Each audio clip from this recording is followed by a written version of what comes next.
tema da nossa aula, voltada para o primeiro ano, certo? Vai ser teorias atômicas, também conhecida como atomística, tá ok? Antes de estudar o modelo de Dalton, certo? É bom que vocês tenham ideia que o modelo de pensamento atômico ele surgiu no século V antes de Cristo, certo? Com a filosofia grega, onde os filósofos Demócrito e Leucipo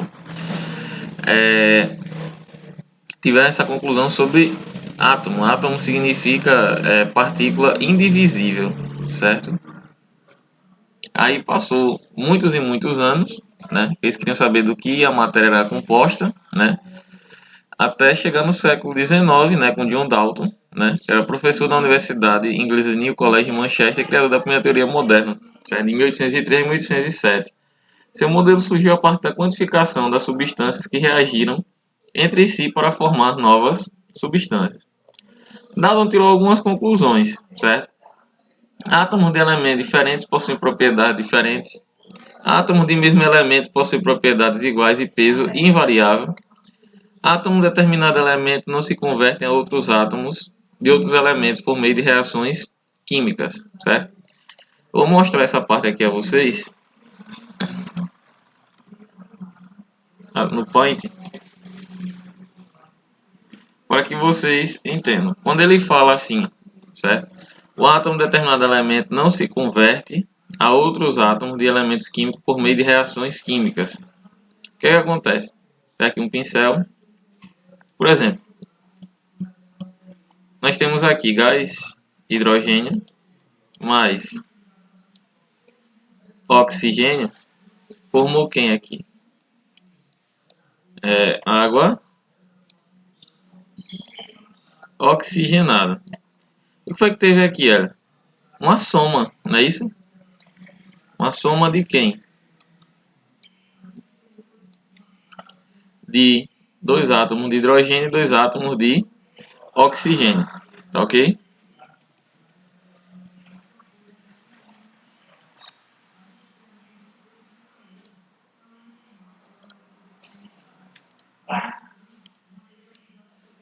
Vamos dar sequência, né? Nas reações químicas, os átomos permanecem inalterados, certo? Na formação dos compostos, os átomos entram em proporções numéricas fixas, 1 para 1, para 2, para 3 e assim sucessivamente.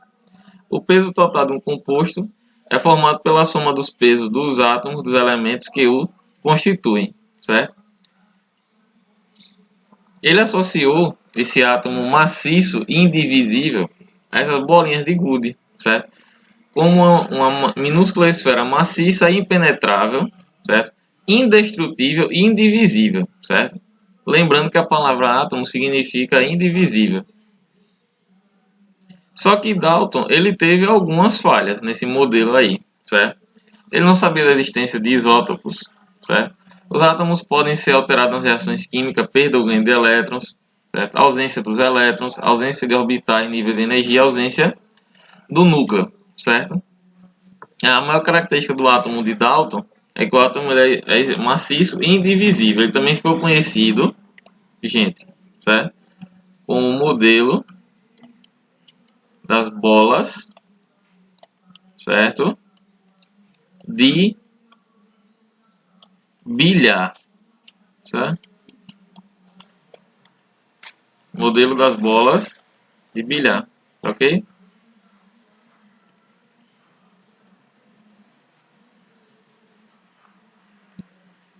O segundo cientista a estudar o modelo foi Joseph Thomson, certo? Era um físico britânico que ganhou o Prêmio Nobel de Física em 1906 devido aos seus experimentos acerca da condução, certo? De eletricidade por gases, experimento com raios catódicos, certo? Esses raios não podiam ser vistos, mas eram detectados pelo fato de fazerem certos materiais apresentarem fluorescência, certo? Algumas conclusões do modelo de Thomson foi: na presença de um campo elétrico ou magnético, os átomos catódicos eram desviados, o que sugeria que possuíam carga. Esses raios catódicos, certo? Catódicos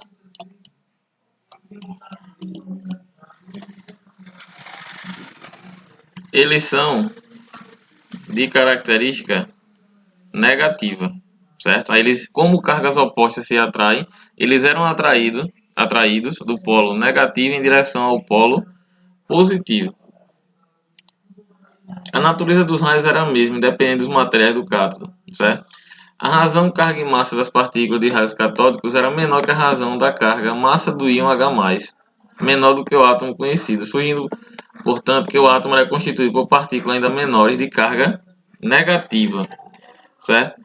O que foi que ele descobriu? Ele descobriu a natureza elétrica,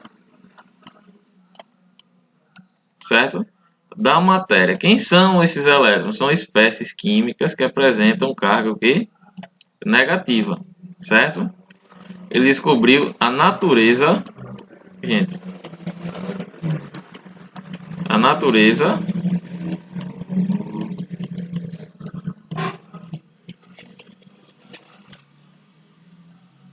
elétrica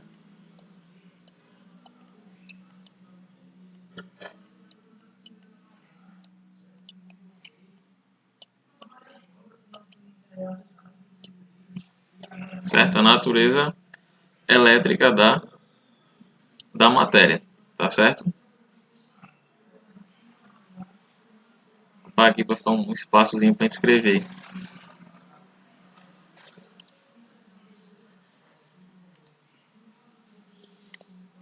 Aí, o que acontece? O modelo de Thomson, ele é representado assim, uma esfera maciça, positiva, onde esses elétrons estariam incrustados, tá ok? Nesse modelo, os átomos podem se dividir em partículas de cargas negativas, mais tarde reconhecidas como elétrons, incrustados em uma massa positiva. Ele teve algumas falhas, não é? Vocês sabem que a ciência daquele tempo não era tão exata como hoje em dia. Isso não explicava a estabilidade eletrostática do átomo, uma vez que um número muito grande de partículas negativas próximas das outras levaria a repulsão eletrostática elevada. A ausência do núcleo, a ausência dos orbitais em nível de energia e os elétrons sem energia quantitizada, certo? Gente, outra coisa que vocês têm também que lembrar, certo? Quando lembrar do modelo do pudim de passas, certo? É que o átomo, certo? Ele era neutro. Por quê, professor? O número de cargas negativas é igual ao número de cargas o quê? Positivas, certo?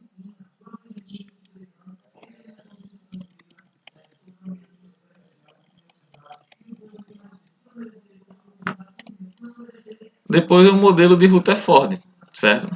Físico e químico neozelandês, considerado o pai da física nuclear. Um dos seus trabalhos mais significativos foi quando bombardeou uma finíssima lâmina de ouro com partículas alfa, certo? Olha aqui esse modelo de Rutherford. Ele pegou o chumbo, botou dentro dessa caixa, certo? Tem um orifício aqui na frente, esse desenho não tá.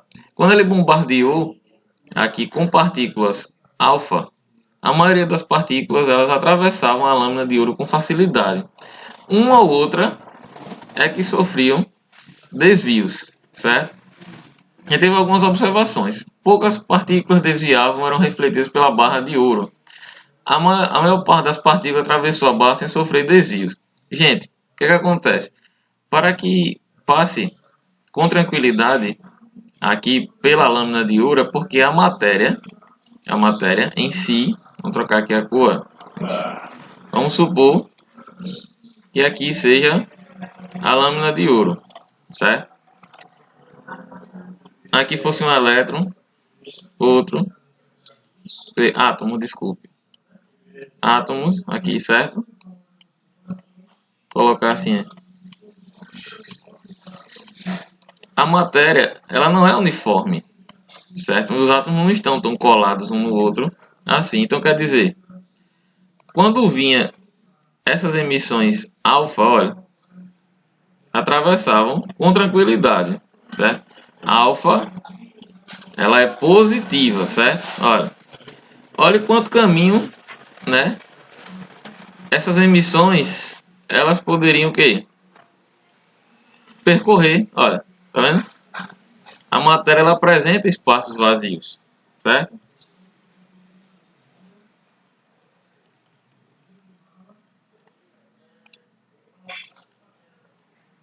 As conclusões de Rutherford, certo? Existência de grandes espaços vazios no átomo, como eu tinha falado, descoberta do núcleo em 1911, certo? O raio do átomo. Gente, o raio é essa distância aqui do núcleo até chegar na última camada, que é uma camada, duas camadas, três camadas, onde os elétrons aqui estão orbitando, certo? Ele fez uma associação de que é como se uma bola estivesse no centro de um estádio. A bola seria o núcleo e o restante do estádio seria o tamanho do átomo. E o modelo conhecido é do sistema solar, tá ok?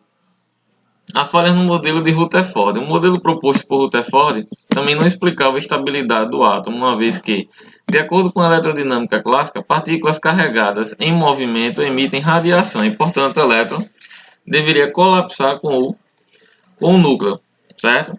Aí o que acontece? A evolução dos conceitos dos átomos. De 14 a 20, Rutherford demonstrou a existência de prótons. Os prótons são cargas positivas, certo? Vou colocar aqui para vocês, olha. Os prótons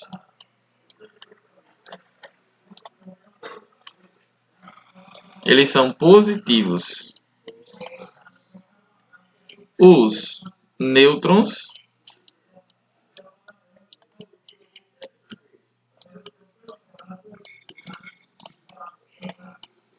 eles são sem carga.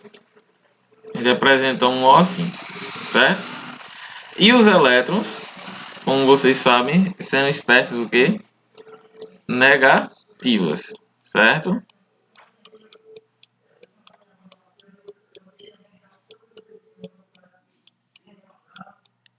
Só que, vou mudar aqui a cor, esses dois caras aqui, eles estão localizados no núcleo.